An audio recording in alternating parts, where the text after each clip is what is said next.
एवढी मेहनत करूनही काहीच उरत नाही. पाणी नाही, पैसा नाही, शेती कशी करायची? असं खचून जाऊ नकोस. आता सरकारकडून नवी योजना आली आहे. खर्च का?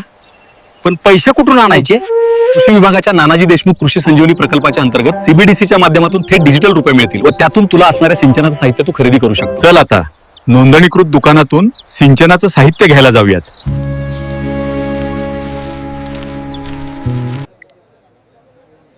पेमेंट झाले.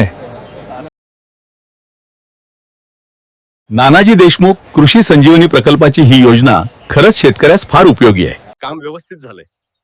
नानाजी देशमुख कृषी संजीवनी प्रकल्पाची सीबीडीसी योजना योग्य वापरली आहे. धन्यवाद साहेब. आता शेती पुन्हा जिवंत झाली आणि हे सगळं शक्य झाले नानाजी देशमुख कृषी संजीवनी प्रकल्पाची ही योजनेमुळेच. कृषी विभागाची योग्य मदत आणि तंत्रज्ञान मिळालं तर शेतकरी कधीच हार मानत नाही.